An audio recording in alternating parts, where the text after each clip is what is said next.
साथियों, अब तक हमने विभिन्न प्रकार के लर्निंग अप्रोच के संबंध में अध्ययन किया है और हम जिसे अधिगम उपागम भी कहते हैं उसके अंतर्गत विभिन्न उपागमों का भी हमने अध्ययन किया है और उसके माध्यम से कैसे हम अधिगम कर सकते हैं इसको आपने अच्छी तरीके से समझा है। तो इसे आज हम एक नए अधिगम के बारे में यहाँ पर अध्ययन करने जा रहे हैं और जिसका नाम है एक्टिविटी बेस्ड लर्निंग और जिसे हिंदी में कहते हैं गतिविधि या क्रियाकलाप आधारित अधिगम। तो साथियों, आप सभी को नमस्कार, आप सभी का इस कक्षा में स्वागत है, अभिनंदन है। आइए आज हम क्या पढ़ने वाले हैं उसके बारे में जानें। तो यहाँ पर सबसे पहले हम ये देखेंगे कि क्या यह गतिविधि है। हमारे समक्ष कुछ उदाहरण दिए गए हैं और ये सब गतिविधि के उदाहरण हैं।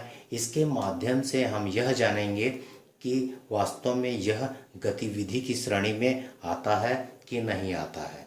फिर हम कुछ उदाहरण यहाँ पर रखेंगे, जैसे कैरम है। इसके माध्यम से हम यह जानेंगे कि अधिगम कैसे होता है और यह अप्रोच किस तरह से कार्य करता है। दूसरा हम यहाँ पर देखेंगे रंगोली का उदाहरण यहाँ पर लेंगे और रंगोली के भी आधार पर हम गतिविधि की अवधारणा को समझेंगे। और फिर हम देखेंगे सीढ़ी उतरना और चढ़ना, यह भी एक प्रकार की गतिविधि है या फिर हम कहेंगे ये एक प्रकार का खेल है। क्या इससे अधिगम किया जा सकता है और इसका प्रयोग कैसे कर सकते हैं किसी भी विषय की अवधारणा को समझने के लिए। या फिर हम कहेंगे कि इन गतिविधियों के माध्यम से क्या सहसंज्ञानात्मक जो गुण होते हैं उनका विकास किया जा सकता है या नहीं। तो हम इन उदाहरणों के माध्यम से जानेंगे कि गतिविधि की वास्तविक अवधारणा क्या होती है। तत्पश्चात हम यह देखेंगे कि गतिविधि के आवश्यक तत्व कौन कौन से हैं और उनके बिना क्या गतिविधि हो सकती है या अधिगम किया जा सकता है कि नहीं किया जा सकता है। तो उन सभी तत्वों का हम यहाँ पर वर्णन करेंगे और अंत में हम यह निष्कर्ष निकालेंगे कि क्या ये जो यहाँ पर उदाहरण दिए गए हैं वह गतिविधि की श्रेणी में आता है या नहीं आता है। तो चलिए अब हम प्रारंभ करते हैं। सबसे पहले हम देखें कि कौन कौन सी गतिविधियां हैं। तो यहाँ पर हम देख रहे हैं कि कैरम खेलना एक प्रकार की गतिविधि है, रस्सी कूद है, कढ़ाई बुनाई करना भी एक प्रकार की गतिविधि है, अभिनय करना, गीत गाना, कहानी कहना, वाद विवाद करना, पेंटिंग बनाना, रंगोली बनाना, नृत्य करना, निबंध लिखना, फुटबॉल खेलना और बहुत सारे जो बैडमिंटन वगैरह हैं वो खेल को खेलना, हॉकी है, क्रिकेट है। क्या इनको भी हम गतिविधि की श्रेणी में रख सकते हैं। या फिर हमारे मन में यह प्रश्न उठता है कि क्या इससे किसी प्रकार का अधिगम हो सकता है या किसी विषय का अधिगम किया जा सकता है कि नहीं। तो सबसे पहले हम एक उदाहरण का यहाँ पर प्रयोग करते हैं और इस उदाहरण के माध्यम से हम गतिविधि की अवधारणा को समझेंगे।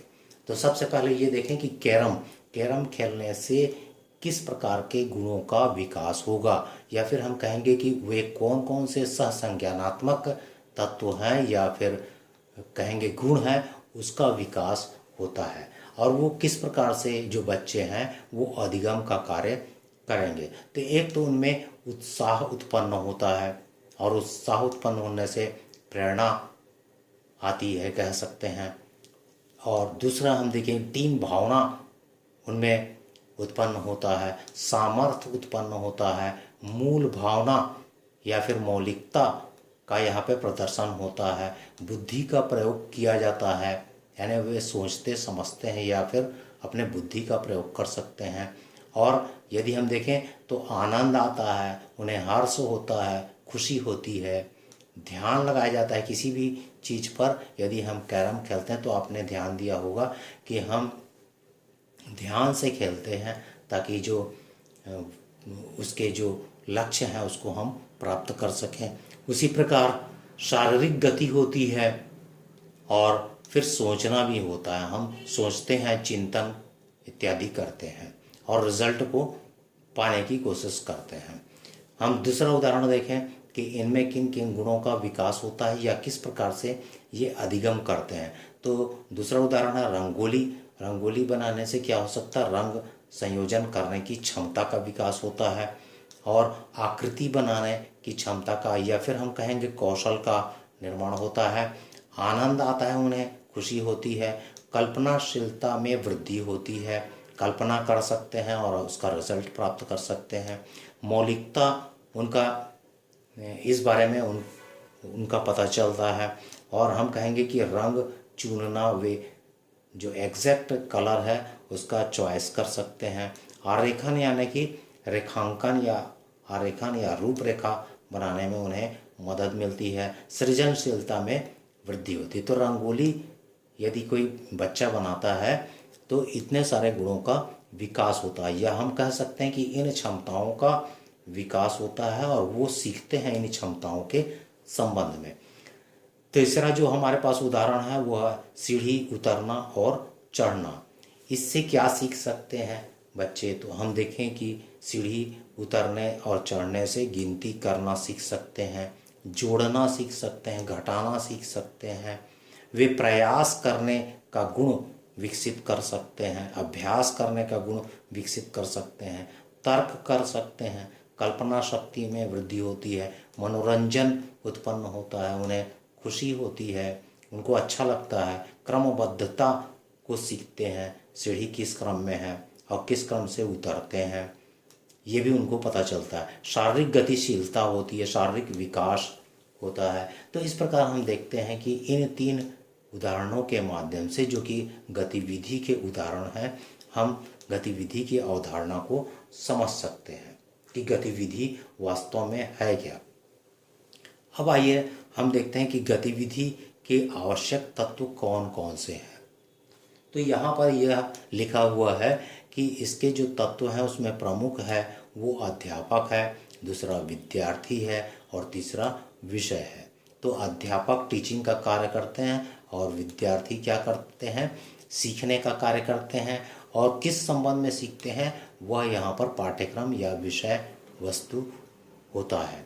तो उसके संबंध में अध्यापक भी सीख सकते हैं, यानी वो पढ़ाते वक्त खुद भी सीखने का प्रयास कर सकते हैं या सीखते हैं, ऐसा कहना चाहिए। तो ये बहुत ही कहना चाहिए इम्पॉर्टेंट यहाँ पे तत्व को दर्शाया गया है।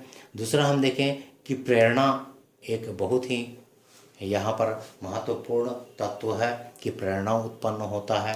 रुचि होनी चाहिए, यदि आप गतिविधि कर रहे हैं तो एक तो उसमें रुचि होनी चाहिए, इंटरेस्ट होना चाहिए, तभी जो विद्यार्थी है वो अधिगम कर सकता है। उपलब्धि और परिणाम निकल के आना चाहिए, तब उन्हें खुशी होती है कि कोई रिजल्ट निकल रहा है।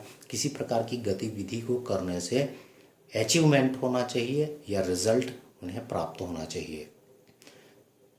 फिर हम देखें सक्रिय सहभागिता उसमें होनी चाहिए, तभी जो व्यक्ति है वह सीख सकता है।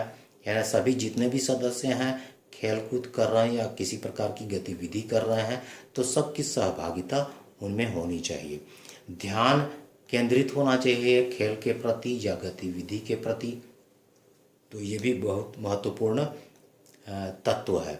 चुनौती होना चाहिए, चुनौती करने से वो गतिविधि करते हैं। चिंतन का अवसर यहाँ पर मिलता है और रचनात्मकता में विकास होता है।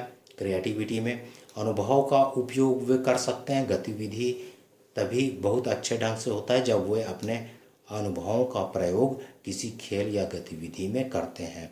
तो एक नया कहना चाहिए गतिविधि का स्वरूप प्राप्त होता है या फिर नवाचार उत्पन्न होता है, ये भी हम कह सकते हैं। तो नवाचारी प्रयोग कर सकते हैं गतिविधि में या प्रयोग कर सकते हैं।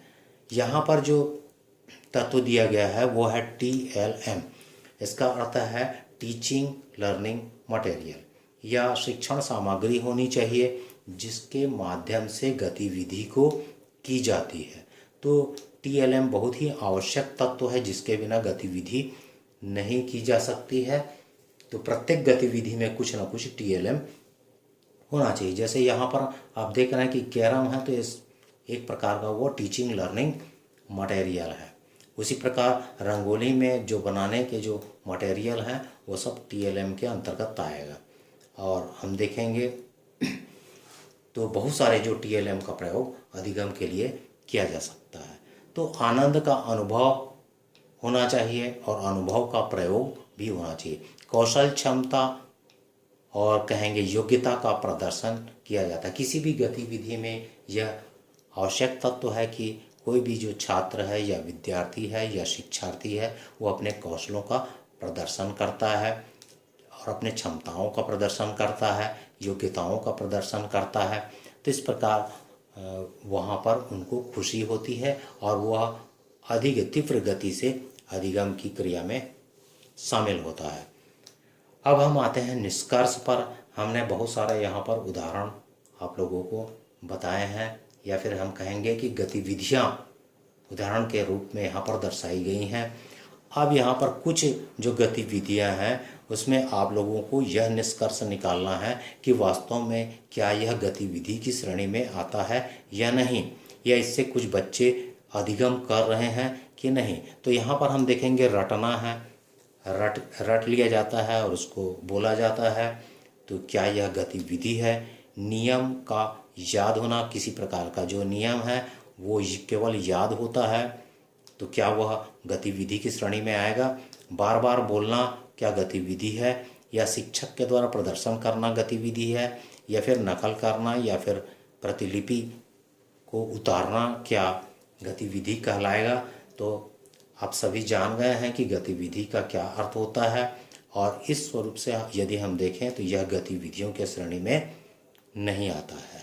तो साथियों, जो एक्टिविटी बेस्ड लर्निंग है इसका टीचिंग लर्निंग प्रोसेस में बहुत महत्व है और प्रत्येक शिक्षक को इसका उपयोग करना चाहिए। बच्चे बहुत तीव्र गति से इसको सीखते हैं।